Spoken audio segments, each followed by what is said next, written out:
Assalamualaikum warahmatullahi wabarakatuh. Innal hamdalillah nahmaduhu wa nasta'inuhu wa nastaghfiruh wa na'udzu billahi min shururi anfusina wa sayyiati a'malina. Man yahdihillahu fala mudilla lahu wa man yudlil fala hadiya lahu. Asyhadu an la ilaha illallah wa asyhadu anna Muhammadan abduhu wa rasuluh.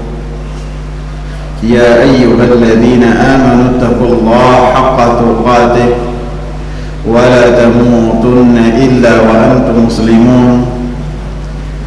Ya ayyuhan nasu taqu rabbakumul ladzi khalaqakum min nafsin wahidah وخلق منها زوجها وبث منهما رجالا كثيرا ونساء واتقوا الله الذي تساءلون به والأرحام إن الله كان عليكم رقيبا.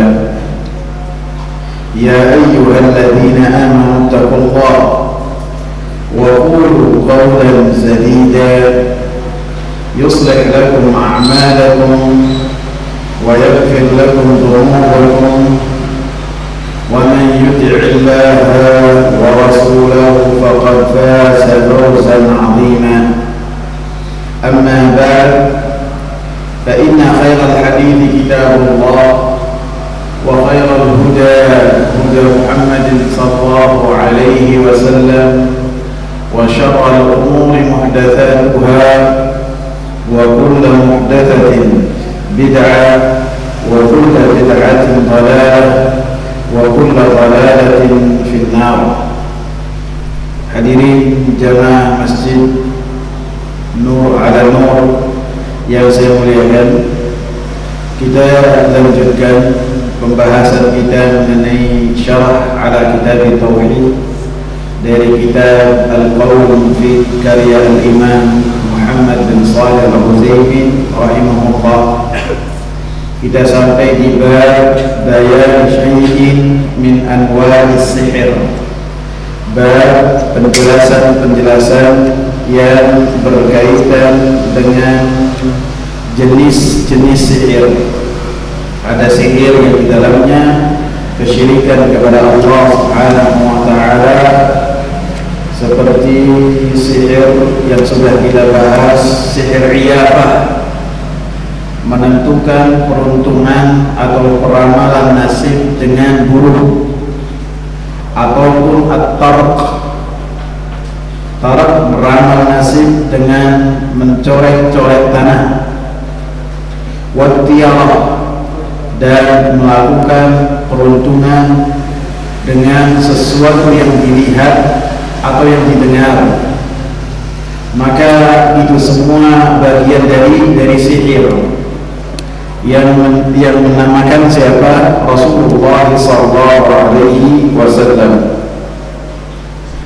Hadis yang kedua yang berkaitan dengan ilmu nujum, ilmu yang mempelajari gerak bintang untuk mengetahui tentang apa yang akan terjadi, baik terjadinya di bulan ini dengan menentukan bintangnya apa, ataupun kejadian yang berkaitan dengan tahun depan, apa yang akan terjadi biasanya di ujung bulan Desember.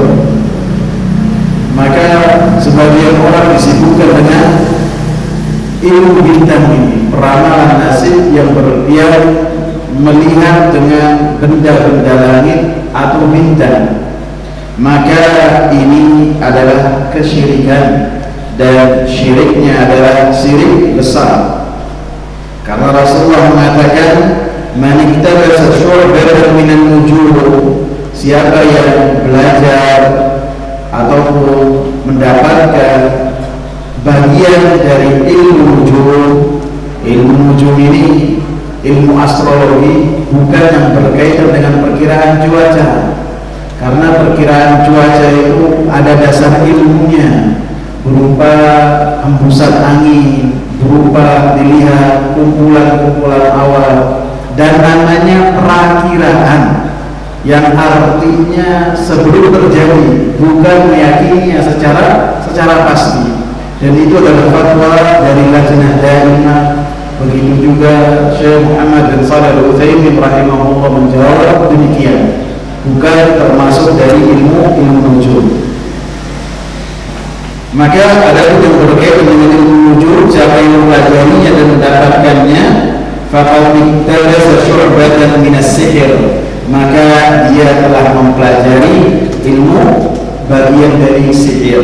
Zada wa zada, apabila bertambah ilmu nujumnya, maka bertambah pula sihir dan dosa kesyirikannya. Dalil yang ketiga yang kita bahas, walin Nasa'i min hadits Abi Hurairah radhiyallahu anhu, dan tercantum dan dibawakan oleh Imam Nasa'i dari Abi Hurairah radhiyallahu anhu satu hadis yang mana Rasulullah sallallahu alaihi wasallam mengatakan, man aqada uqdatan thumma nafasa fiha faqad sahar, wa man sahara faqad asyraka, wa man ta'allaqa syai'an wukila ilaihi. Siapa yang membuat satu buhul dari apa saja, dari kain, dari benang, dari apapun juga, kemudian buhul yang dibikin, kemudian setelah itu thumma nafatha fiha, disebutkan oleh Rasulullah sallallahu alaihi wasallam nafatha fiha, dia meniup sembari mengeluarkan sedikit ludahnya. Jadi nafas itu meniup, akan tetapi ada ludahnya sedikit, bukan ludahnya yang banyak, akan tapi ludahnya sedikit. Dan ini yang biasa dilakukan oleh tukang dukun, para normal atau orang-orang yang menamakan dirinya mengetahui ilmu gaib, kemudian mereka membuat ini semua. Maka ketika berupaya untuk memalingkan seseorang dari pasangannya, maka dibuatlah buhul-buhul demikian. Kemudian Rasulullah menyebutkan nafatha fiha, orang yang melakukan sihir ini kemudian meniup dengan sembari di dalamnya ada ludah. Disebutkan karena orang yang melakukan hal ini di dalam hatinya ada kejelekan yang dahsyat, ada kejelekan, sehingga kejelekan yang ada di dalam dadanya dan di dalam hatinya dikeluarkan dengan tiupan yang ia tiupkan di mulut tersebut, dan dikeluarkan dengan sedikit ludahnya. Dan pada saat yang bersamaan, maka syaitan pun membantunya dengan kejelekan yang ada pada diri syaitan. Sehingga apabila hal ini terjadi, maka digunakanlah itu semua untuk sarf. Apa sarf itu? Memalingkan seseorang dari pasangannya, memalingkan seseorang dari istrinya. Bahkan bila jadi seseorang hidup bersama dengan istrinya, akan tetapi ketika dia sudah terkena hal yang demikian, maka dia tidak mampu untuk mendatangi istrinya seperti biasanya. Bisa diawali dengan tidak berhasrat, bisa juga dengan seakan-akan dia rosak, bisa juga dia memiliki syahwat kepada istrinya, tidak seperti biasa. Maka ini adalah telah terkena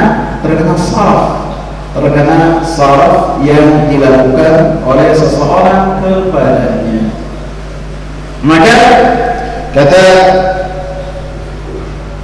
Imam Ibn Muhammad bin Shalih Al-Utsaimin rahimahullah, maka siapa yang telah mendapatkan hal ini ataupun telah melakukan hal ini, faqad waqa'a fi sihir, maka dia telah melakukan sihir bagi orang yang melakukannya. Bagi orang yang terkena, maka dia telah terkena sihir. Dan Allah Subhanahu wa taala mengatakan dalam surat Al-Falaq ayat yang keempat, ketika menurunkan surat Al-Falaq, surat An-Nas, sebab nuzulnya apa? Rasulullah sallallahu alaihi wasallam terkena sihir oleh sihirnya orang Yahudi yang bernama Labid ibn al-Aqsam. Dia menyihir Nabi sallallahu alaihi wasallam sehingga seakan-akan Nabi sallallahu alaihi wasallam mendatangi istri-istrinya, akan tapi tidak mendatanginya Nabi sallallahu alaihi wasallam, karena Nabi sallallahu alaihi wasallam telah mengatakan innama ana basyar, saya adalah manusia biasa, tidak ada dan tidak memiliki untuk diri Nabi sallallahu alaihi wasallam manfaat dan mudarat, tidak bisa, sehingga sesuatu mudarat tidak bisa dihilangkan, dan Nabi sallallahu alaihi wasallam tidak bisa membebaskan dirinya kecuali setelah malaikat Jibril alaihi salam datang kepada Nabi sallallahu alaihi wasallam dan mengabarkan kepada Nabi sallallahu alaihi wasallam apa yang terjadi, kemudian menunjukkan kepada Nabi sallallahu alaihi wasallam di mana kubur yang dengannya Nabi sallallahu alaihi wasallam terkena saraf tersebut.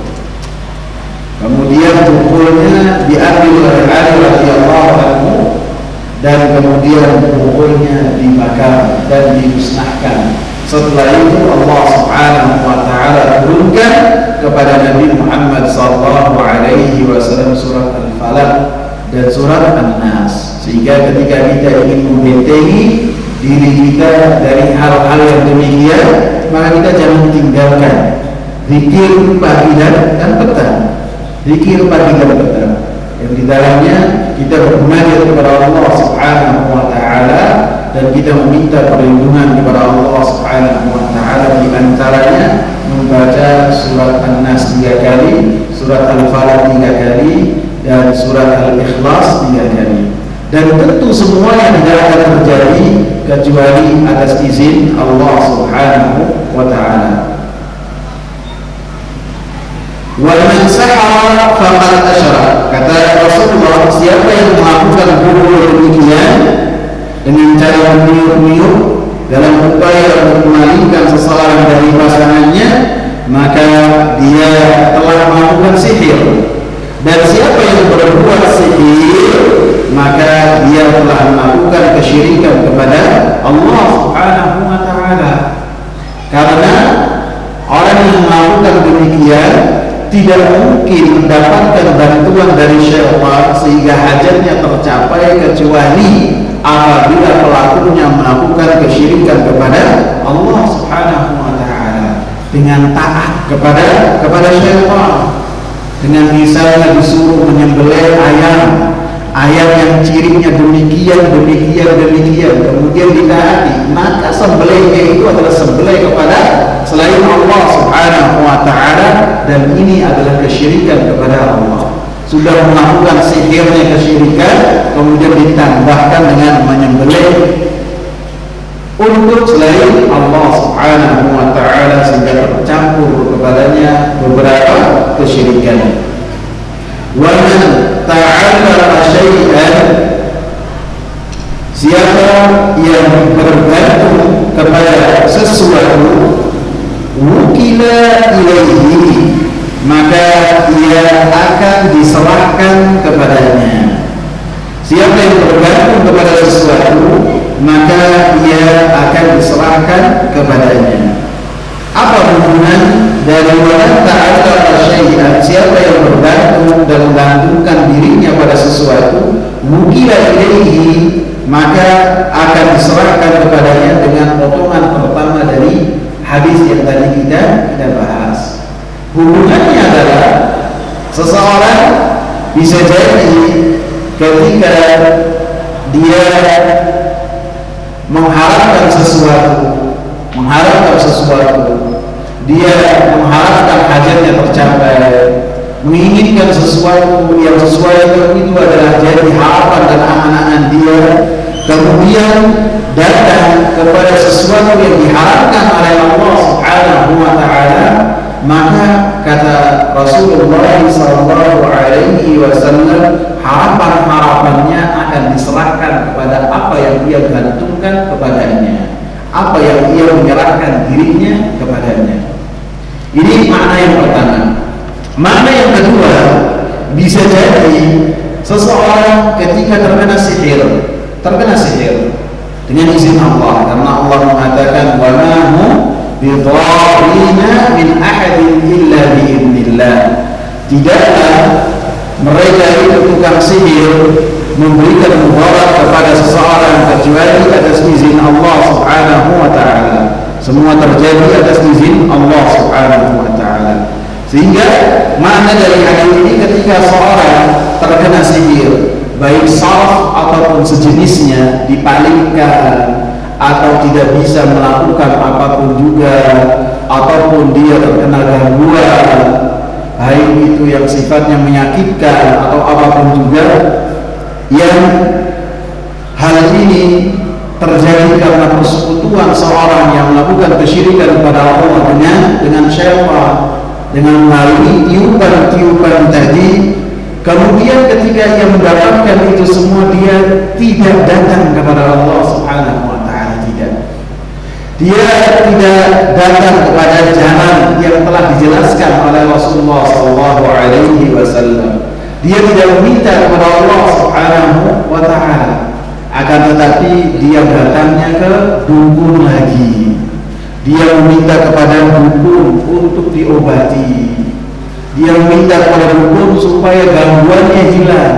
Maka apabila ini terjadi, kata Rasulullah SAW, wukila ilaihi, maka ia akan diserahkan kepada apa yang ia menyerahkan kepadanya, apa yang ia bergantung kepadanya. Ketika terkena demikian, kemudian dia bergantung kepada dukun, dia meminta kepada orang yang dianggap pintar, maka wukila ilaihi, akan diserahkan kepadanya.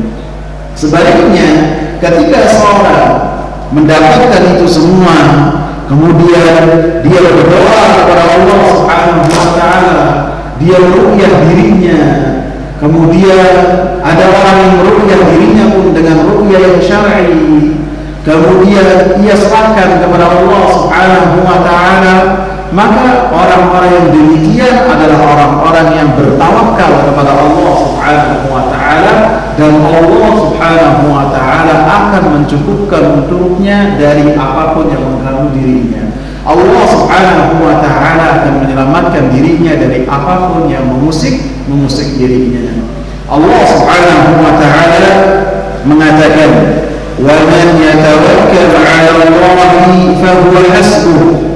Siapa yang bertawakal kepada Allah Subhanahu wa Ta'ala, dia berdoa kepada Allah Subhanahu wa Ta'ala, dia berikhtiar untuk menghilangkan gangguan-gangguan yang menerpa dirinya dengan cara-cara yang dibolehkan, setelah itu dia serahkan kepada Allah Subhanahu wa Ta'ala, maka Allah Subhanahu wa Ta'ala katakan fahuwa hasbuh, maka Allah Subhanahu wa Ta'ala akan menyelamatkan dirinya. Allah Subhanahu wa Ta'ala akan mencukupkan dirinya.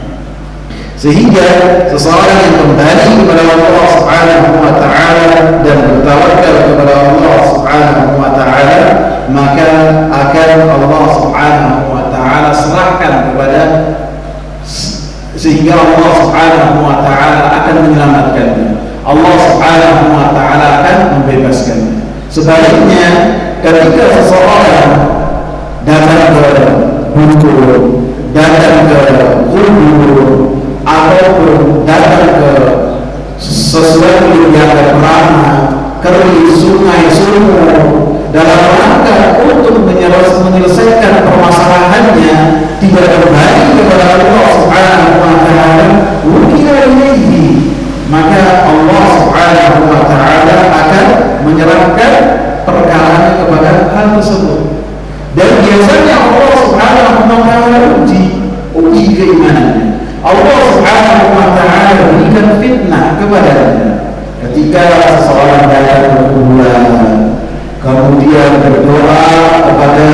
jodoh tersebut, kemudian berdoa supaya ringan jodoh misalnya, supaya anaknya jodohnya diringankan. Allah Subhanahu wa ta'ala lebih uji dari keimanannya dengan setelah itu ada yang meminangnya, misalnya putrinya ada yang meminangnya. Maka hal yang demikian adalah ujian yang Allah Subhanahu wa ta'ala berikan. Bisa jadi hal ini telah ditentukan oleh Allah Subhanahu wa ta'ala, akan tetapi bertepatan ketika seseorang itu meminta kepada selain Allah Subhanahu wa ta'ala, sehingga menjadi ujian buat orang tersebut dan menjadi ujian buat orang-orang yang melihat hal tersebut. Apakah hatinya goyah ataukah tidak? Sehingga Allah Subhanahu wa ta'ala namakan orang yang melakukan hal ini adalah orang-orang yang paling sesat. Orang-orang yang berdoa kepada kuburan, berdoa kepada pohon yang dianggap keramat, pohon yang dianggap angker, atau berdoa dan sujud kepada kerbau, atau mencari berkah dari kerbau, ataupun apapun berdoa Allah Subhanahu wa ta'ala katakan adalah mereka adalah orang-orang yang sangat sesat dan paling sesat, karena mereka meminta kepada zat yang tidak akan memberikan manfaat dan mudarat kepadanya. Allah katakan dalam surat Al-A'qaf ayat kelima, wa man adallu mimman yad'u min dunillahi man la yastajibu lahu ila yaumil qiyamah.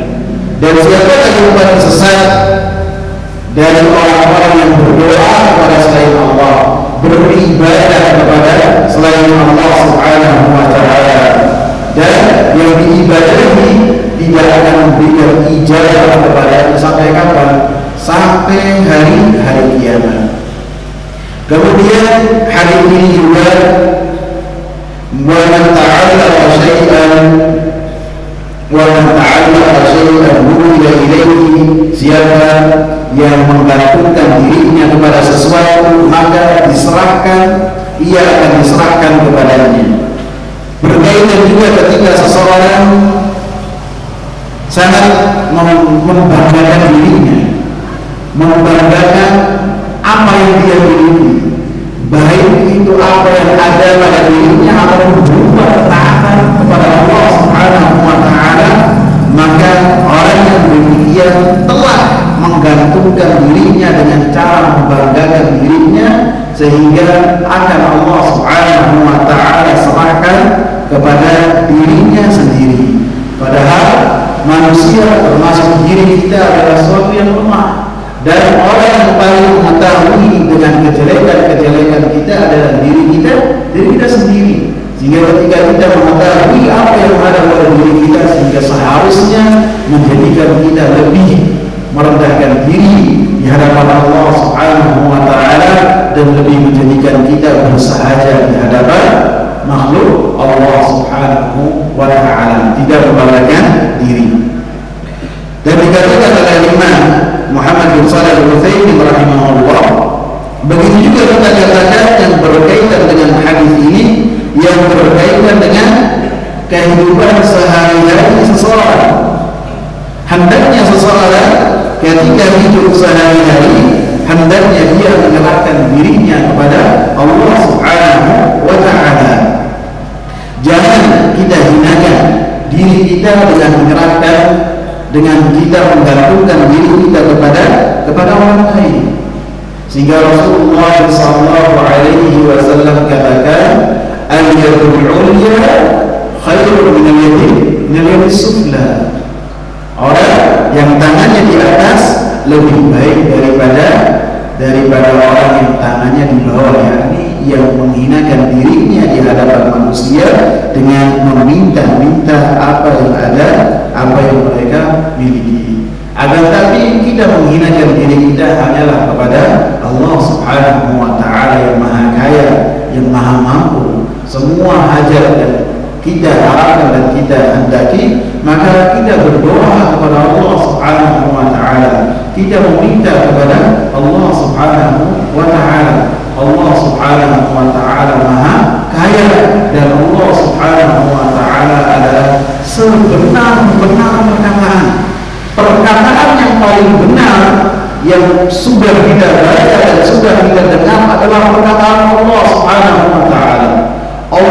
Subhanahu wa ta'ala katakan, "Wa man asdaqu minallahi qila." Siapakah yang paling benar perkataannya daripada Allah?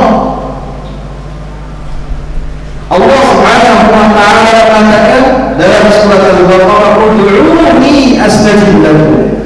Mintalah kalian kepadaku, niscaya akan Allah Subhanahu wa ta'ala penuhi. Sehingga para ulama salaf terdahulu, mereka yang berkaitan dengan apapun juga, mereka berdoa kepada Allah Subhanahu wa ta'ala. Berdoa kepada Allah Subhanahu wa ta'ala. Bahkan yang berkaitan ketika sandal mereka patah, sandal mereka rusak, maka begitu terjadi sandal mereka rusak, maka mereka berdoa kepada Allah Subhanahu wa ta'ala dengan sebenar-benar kepasrahan dan menggantungkan diri mereka kepada Allah Subhanahu wa ta'ala.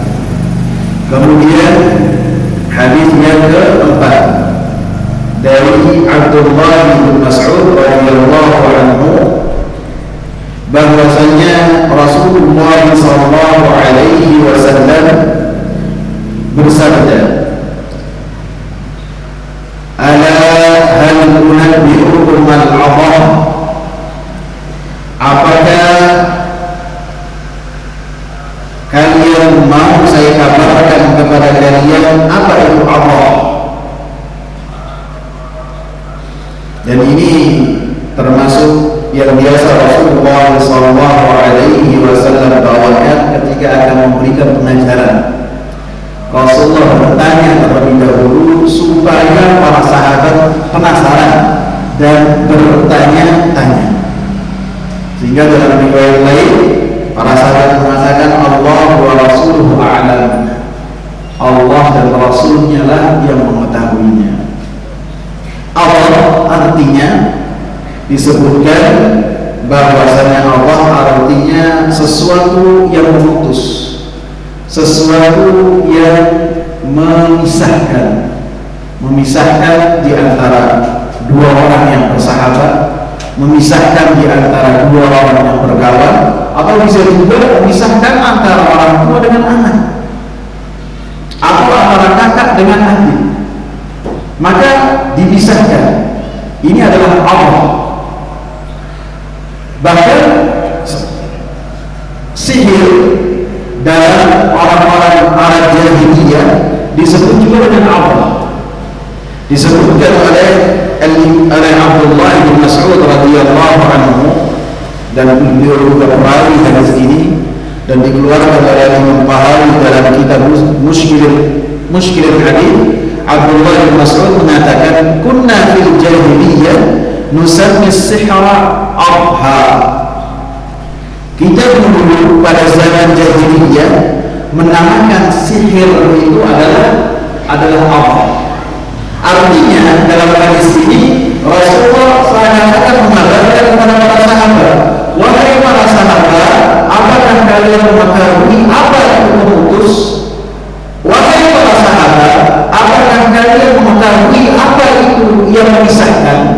Wahai para sahabat, apakah kalian mengetahui apa itu sihir?" Jadi tiga-tiganya bisa dibawakan. Maka para sahabat mengatakan hanya Allah dan Rasul yang mengetahui, sembari mereka bertanya-tanya, apa itu Allah?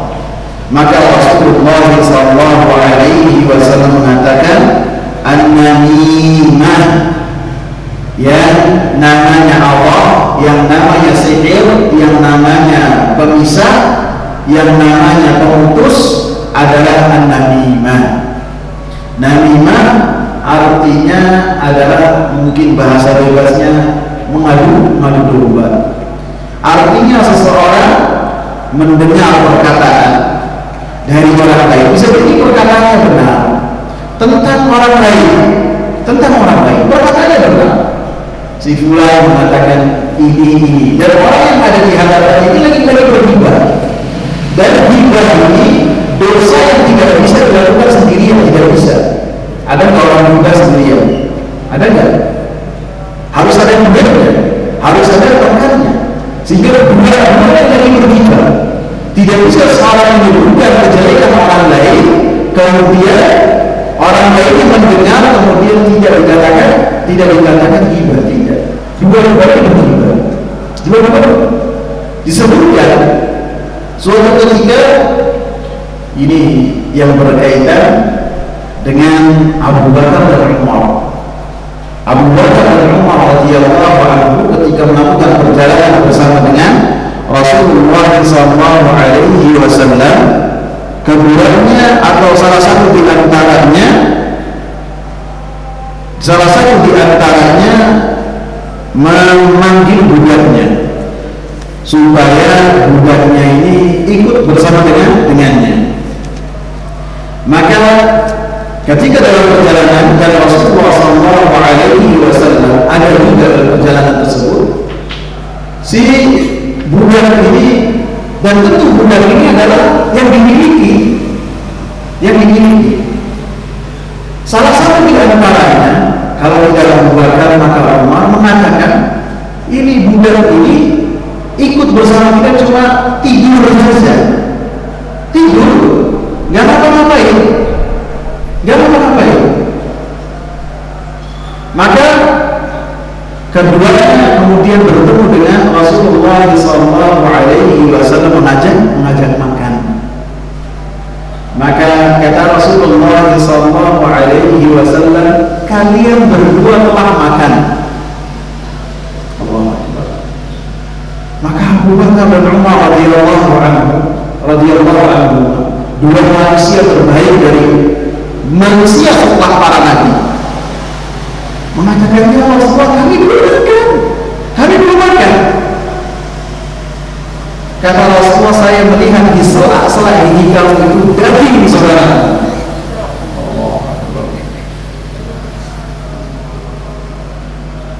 Karena ghibah, Allah Subhanahu wa ta'ala katakan, ayyuhum an yakula lahma akhihi maitan fakarihtumuh. Apakah salah seorang di antara kalian mau makan daging saudaranya dalam keadaan menjadi bangkai? Menjadi bangkai artinya seseorang yang digibah itu bagaikan bangkai yang tidak mampu membela dirinya dan menjelaskan apa yang mereka anggap sebagai kesalahan. Tidak mampu, bagaikan bangkai, tidak mampu. Sehingga orang yang mendengar kesalahan saudaranya dikupas, kemudian dia itu membantahnya dan membela kehormatan saudaranya, maka Allah Subhanahu wa ta'ala akan membebaskan dia dari api neraka. Jadi kesalahan demikian, ghibah ini kesalahan yang memerlukan tandem. Sehingga ketika Rasulullah SAW mengatakan hal yang demikian kepada Abu Bakar dan Umar, maka Abu Bakar dan Umar mengatakan kepada Rasulullah SAW, istaghfir lana ya Rasulullah, beristighfarlah untuk kami wahai Rasulullah SAW. Allahu Akbar. Ini yang dibicarakan budak belia yang dimiliki oleh Abu Bakar. Ini kalau perumpamaan untuk kita, mungkin kita punya supir, membicarakan supir, kita punya pembantu, membicarakan pembantu, kesalahan-kesalahan pembantu, kesalahan-kesalahan anak buah kita. Maka ketika kita mengupas itu semua, maka itu termasuk dari ghibah. Maka ketika ghibah yang didengar ini disampaikan kepada orang yang dighibah, maka ini adalah namimah. Orang korban ghibah, tapi ghibah itu sama-sama. Kemudian begitu bertemu dengan korban ghibah disampaikan, maka ini adalah namimah. Yang Rasulullah SAW katakan, hiya namimah, yang akan merusak, menghilangkan dan memutus persaudaraan dan termasuk dari sihir adalah namimah. Apa itu namimah? Al-qalu bainan nas, yaitu banyak bicara dan menebar permusuhan di antara manusia. Dan ini adalah berbahaya sekali. Rasulullah SAW samakan namimah dengan sihir, karena dampak dari sihir dan namimah itu sama, dampaknya sama. Allah katakan perkataan yang berkaitan dengan sihir, yufarriquna bainal mar'i wa zawjihi. Sihir itu akan memisahkan antara seorang suami dengan istrinya. Begitu juga dengan namimah, akan bisa menghilangkan hubungan antara suami dengan istri. Bisa sama. Bahkan bisa merusak hubungan antara ayah dengan anak, antara kakak dengan adik, antara tetangga yang tadinya rukun, maka bisa rusak dengan namimah. Sehingga dikatakan oleh orang-orang terdahulu, namimah bisa merusak hubungan seseorang dalam sesaat, yang biasanya dukun akan merusak hubungan tersebut dalam waktu satu tahun. Dukun ketika dengan sihirnya, dengan isti'anah dia kepada syaitan, merusak hubungan manusia antar kawan, antar pasangan istri, suami istri. Bisa jadi dia merusak hanya 1 tahun. Akan tapi yang dilakukan oleh seorang yang namimah, maka bisa jadi dalam waktu sesaat saja dikatakan ini dan itu. Dan ini adalah namimah. Bisa jadi perkataannya benar, bisa jadi perkataannya benar. Orang gibah disampaikan ini namimah. Bisa juga perkataannya tidak benar. Dia hanya mengarang-arang cerita, kemudian menyampaikan kepada si fulan bahwasanya si fulan itu mengatakan tentang kamu ini itu dan padahal yang dikatakan tidak pernah mengatakan itu semua. Maka ini pun adalah namimah. Dan Rasulullah SAW mengatakan bagian dari sihir. Artinya namimah itu adalah sesuatu yang diharamkan oleh Allah Subhanahu wa taala. Seperti juga sihir yang diharamkan oleh Allah Subhanahu wa taala. Namimah merusak hubungan manusia.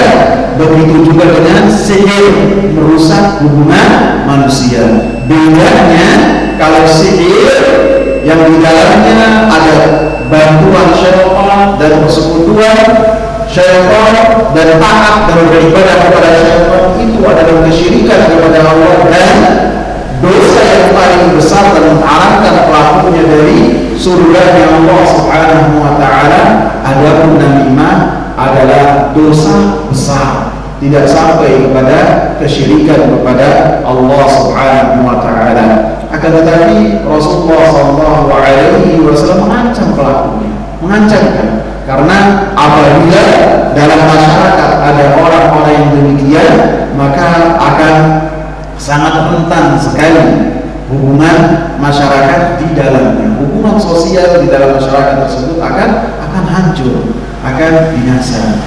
Sehingga Rasulullah katakan, la yadkhulul jannata namman, tidak akan masuk surga namman, orang yang suka melakukan namimah.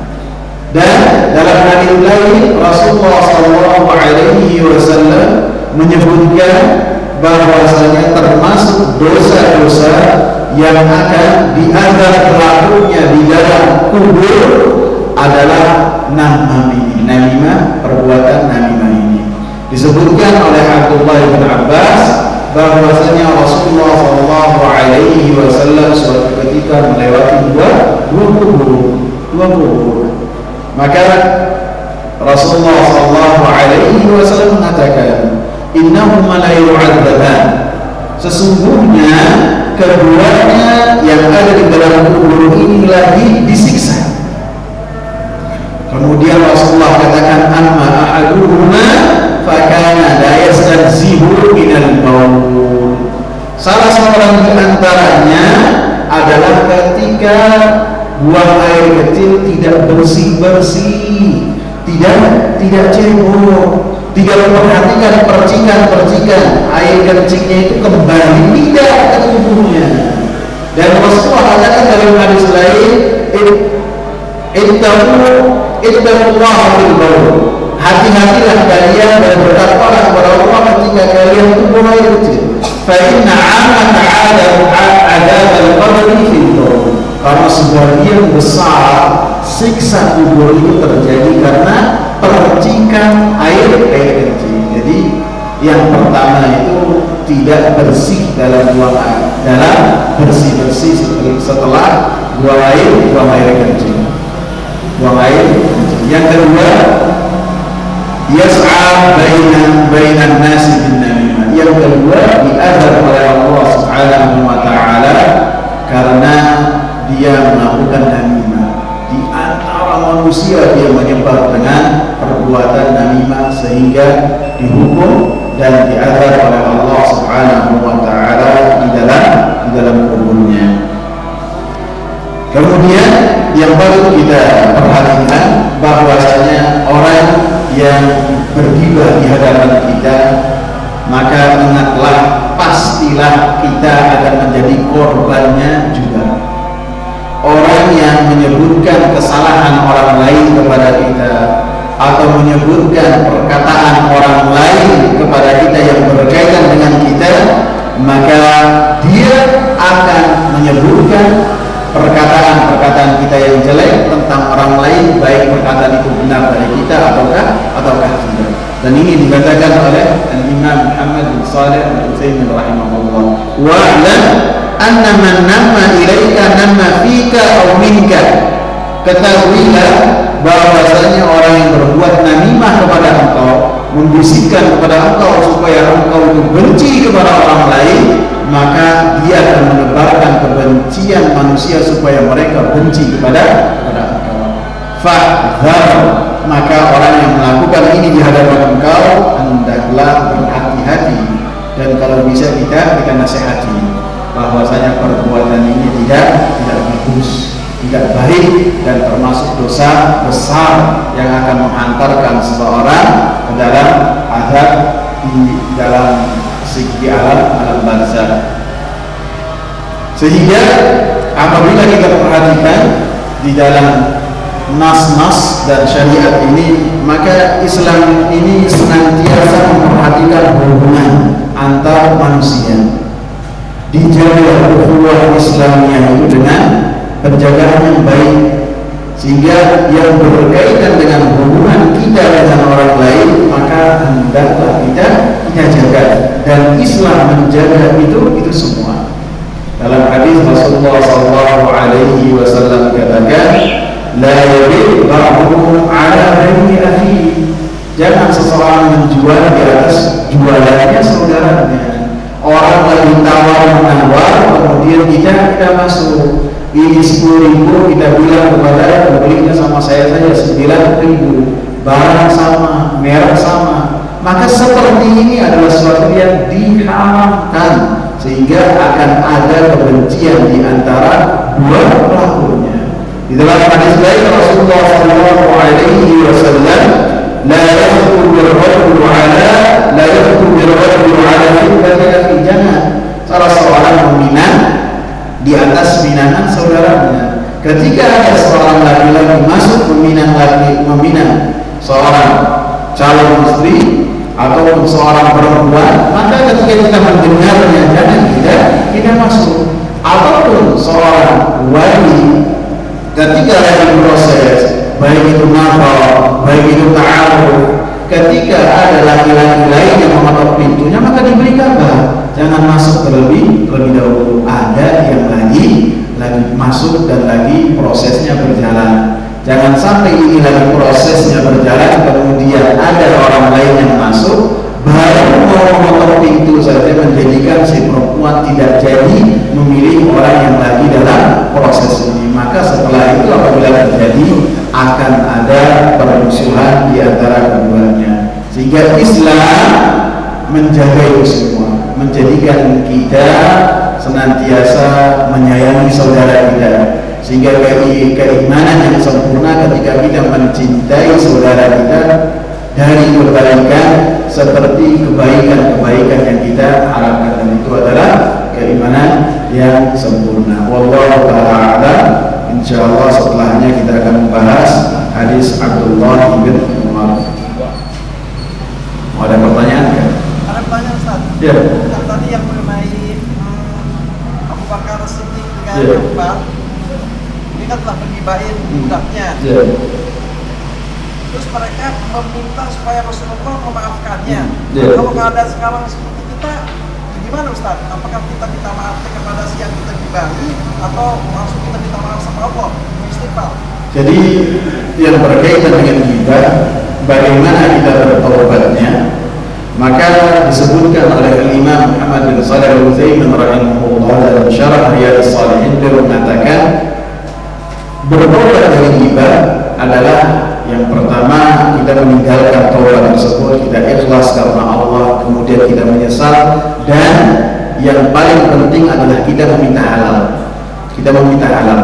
Artinya apabila orang yang kita ghibahi mengetahui bahwasanya kita telah ghibah kepadanya, mengetahui, mendengar atau mengetahui, maka kita meminta halal darinya, kita datang kepadanya, kita meminta maaf. Bahkan disebutkan oleh Imam Muhammad bin Shalih Al-Utsaimin, beliau mengatakan, anggaplah orang itu mengatakan, saya tidak akan memaafkan engkau dari perbuatan ini kecuali engkau bayar 1 juta, maka dikasih 1 juta.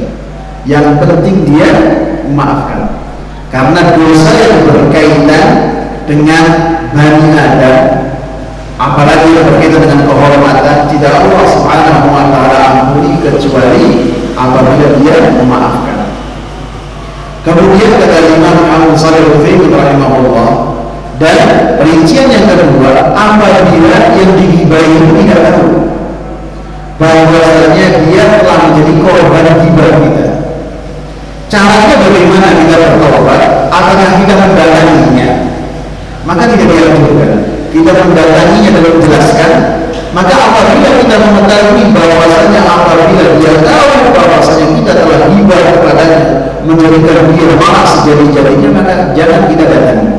Jangan kita datangi kepadanya dan jangan minta maaf. Agar tapi caranya adalah dengan cara ketika kita berbuat ghibah di satu majlis yang kita ingat di majlis tersebut, maka kita cara menebusnya di majlis itu di tempat yang sama dan bisa jadi dengan orang-orang yang sama, kita kafaratnya cara menghapus dosanya dengan menyebut kebaikan-kebaikan yang berkaitan dengan orang itu. Kita sebut si fulan adalah orang yang baik, orang yang menjaga salatnya, si fulan adalah orang yang menghormati tetangganya. Kita sebutkan kebaikan-kebaikannya, walaupun anggaplah orang-orang yang di hadapan itu tersenyum. Baru 2 hari kemarin menyebutkan kejelekannya, sekarang menyebutkan kebaikannya, enggak apa-apa. Yang penting kita mendapatkan ampunan dari Allah Subhanahu wa ta'ala. Jadi ada dua kemungkinan. Yang pertama, dia mengetahui dengan perbuatan dosa tersebut, korban itu mengetahui. Yang kedua, tidak mengetahui. Paham? Cukup ya? Subhanakallah wa bihamdika, asyhadu an la ilaha illa anta, astaghfiruka wa atubu ilaik. Wassalamu alaikum warahmatullahi wabarakatuh.